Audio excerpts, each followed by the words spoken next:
빙하시대 이야기 6번째 시간입니다. 지난 시간에 수백만 년 동안 여러 번의 빙하가 있었다는 것이 어떠한 과학적 문제점이 있는지 우리 같이 나눠봤는데요. 자, 그렇다면 단 한 번의 빙하가 있었다면 분명히 시작도 있었고 절정도 있었고 또 해빙도 있었겠죠. 자, 이 시간엔 그 절정에 대한 얘기들 그리고 해빙에 대한 얘기들 같이 나눠보기로 하겠습니다. 계속해서 말씀드리지만 빙하기는 추웠던 시기가 아니라 눈에 대한 문제입니다. 그러므로 낮은 기온, 화산활동 우리가 얘기했습니다. 그리고 다량의 증발이 필요한데 높은 해양 온도, 그리고 이들을 노아홍수 이후에 그 노아홍수 여력으로 남아있는 바닷물의 온도로 얘기를 해왔습니다. 그러므로 노아홍수 끝나자마자 이 30도 정도 되는 바닷물의 온도는 증발과 함께 점점 떨어졌는데 처음에 수분 사막에 눈보다는 비가 내릴 수 있는 가능성이 있는 이 시대를 지나서 바닷물의 온도가 20도 정도가 됐을 때부터 사실은 눈이 시작할 수가 있습니다. 이때 언젠가 화산 폭발이 터짐으로 빙하 시대에 들어선 겁니다. 그리고 눈이 내리다가 약 10도가 정도가 됐을 때 바닷물의 온도와 그리고 그 기온과 가장 매치가 잘 되기 때문에 이때 절정이 있었고 절정을 지나면서 바로 빙하기, 해빙으로 들어왔다는 거 우리가 알 수가 있습니다. 여러분, 빙하 시대가 이렇게 한 500년 정도 진행됐다면 1년에 빙하가 어느 정도 쌓여야 되냐면 북반구 같은 경우는 평균 약 700m 정도 두께가 되므로 매년 1.4m만 쌓이면 됩니다. 그리고 남반구는 평균 1200m의 두께니까 매년 2.4m만 쌓이면 됩니다. 자, 이 수치를 보더라도 우리가 빙하기는 그렇게 오랫동안 지속될 필요가 없어요. 이런 정도는 여름에 눈이 녹지만 않았다면 충분히 가능한 얘기입니다. 그리고 아까 말씀드린 것처럼 화산 폭발과 바닷물의 해수의 온도가 적절한 조화를 이뤘을 때 그 최고 이때가 절정이었다는 걸 알 수가 있습니다. 그리고 이것이 지나가면 바로 어디에 들어가는 거예요? 빙하 시대로 해빙기로 접어 들어간다는 걸 우리가 알 수가 있습니다. 자, 이 빠른 속도 해빙이 실제로 가능한데 1년에 10m씩만 녹아도 여러분 75년이면 충분히 오늘날의 빙하만 남겨놓고 다 녹게 되어 있습니다.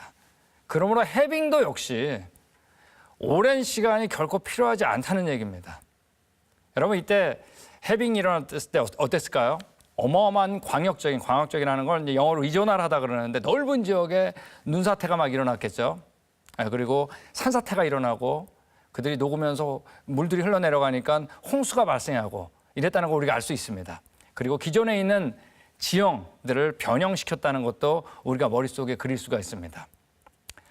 자, 우리 빙하 시대 이전에 얘기 나눌 때 다뤘던 빙하 지형들입니다. 호른이라고 그랬죠. 뿔과 같이. 즉 어마어마한 얼음들이 산들을 여러 방향으로 깎고 나가면서 이런 뾰족한 뿔과 같은 호름, 바로 가장 유명한 메토호른이잖아요. 알프스산 근처에 있는 이런 것들도 남겨놓고, 그리고 그 얼음들이 미끄러져 나가면서 움푹 파이면서 말이에요. 둥그런 그릇 모양의 서클이라고 그랬습니다. 이런 것도 만들어 놓고. 그리고 그 빙하들이 이제 기존 계곡을 따라 내려갈 텐데 기존 계곡을 내려갈 때 그 얼음들이 이걸 측방침식이라고 합니다. 양 옆을 깨면서 막 지나갔을 거 아니에요.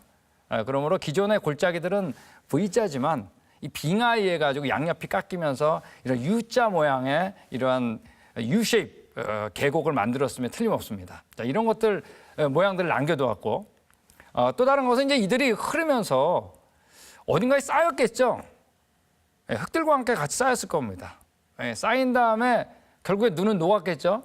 눈은 녹으면서 어떤 그 퇴적물을 이렇게 무더기로 쌓아둔 이런 모습들이 많이 발견될 겁니다. 그것도 대규모로. 이런 것도 우리가 모레인이라 그러는데 전문가들이 바로 여기 있는 이런 것들이 모레인이에요. 빙하의 퇴적물들이 쌓인 것들입니다. 이런 지형들을 곳곳에 남겨뒀다는 걸 머릿속에 그릴 수가 있습니다. 해빙 때는 무엇보다 홍수가 많이 났을 겁니다. 그 눈들이 녹아가지고 엄청난 물이 흘렀겠죠. 실제로 오늘날에도 비가 안 와도 봄에 이렇게 홍수를 경험하는 지역이 있습니다. 바로 고위도 지역들입니다. 눈이 겨울 동안 많이 내렸는데 봄에 갑자기 녹아가지고 강물을 범람시키기도 합니다. 사실 저는 미국의 그 미시건이라는 지역에 한 7년을 살았습니다. 추운 곳이죠. 눈도 많이 오고. 근데 제가 갔을 때 첫 해를 잊지 못하는데 그해 여름 4월 말인데요. 비가 한 방울도 안 내렸는데 홍수주의보가 나는 겁니다.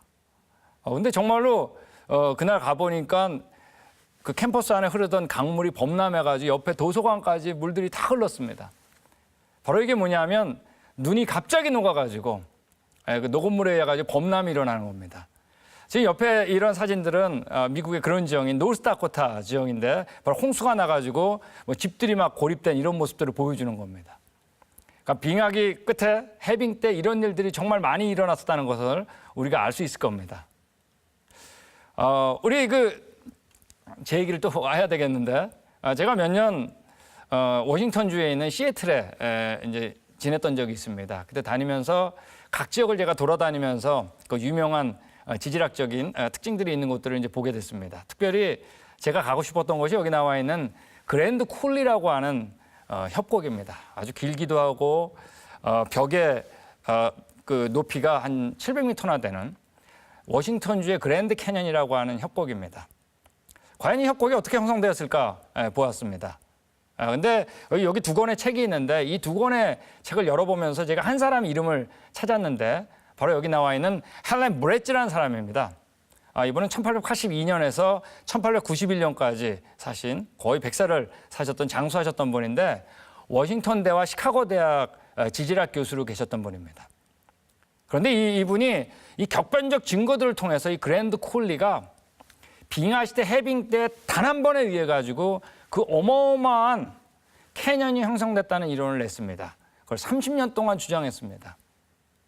그런데 이때까지만 해도 지질학자들이 모두 이 동일과정설이라는 것은 오늘날 일어나는 과정 그대로 과거에도 동일하게 일어났다고 하는 얘기죠. 이러한 그 사고의 틀, 패러다임에 갇혀 있었기 때문에 이 사람 이론을 하나도 받아들이지 않았어요. 다 거부했습니다. 어떻게 그런 큰 격변을 상상할 수 있냐. 그런데 이분이 돌아가시기 2년 전 1979년에 펜로즈 메달이라고 하는 메달을 받습니다. 이 메달은 지질학자가 받는 최고의 영예의 메달입니다. 이 증거들이 이 헬렌 브레츠 이분의 이론에 맞아떨어졌다는 걸 인정한 겁니다.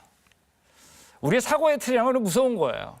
그러니까 여러분 그 해빙기 때 일어났던 격변들 이게 머릿속에 그려지세요? 어마어마했겠죠. 어떤 것들은 물이 자연적으로 갇혀 있다가 이들이 터지면서 이 둑이 터지면서 그 캐년들을 만들고 이런 것들을 머릿속에 그릴 수가 있습니다. 아까 보여드렸던 그 두 권의 책 가운데 한 권의 책 바로 이런 얘기가 적혀 있었습니다. 브레츠 덕분에 지질학자들은 자신들의 믿음을 객관적으로 재조사하지 않을 수 없게 됐다 그랬습니다.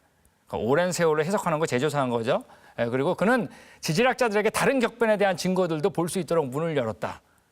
실제로 이때부터 많은 지질학자들이 지금 모습들, 지형의 모습들이 격변에 의해서 만들어질 수도 있겠다라고 재조사하게 되었습니다. 그리고 맞다는 것이 우리 증명된 거죠. 결론적으로 우리가 지금 살고 있는 이곳, 이 지형의 모습은 기본적으로는 노아홍수 후기 때 물이 빠져나가면서 만들어진 지형에 살고 있고 그 이후에 일어난 빙하 시대 그리고 해빙 때 기존 지형들을 변형시켰던 이러한 모습 속에 우리가 살고 있다는 것입니다.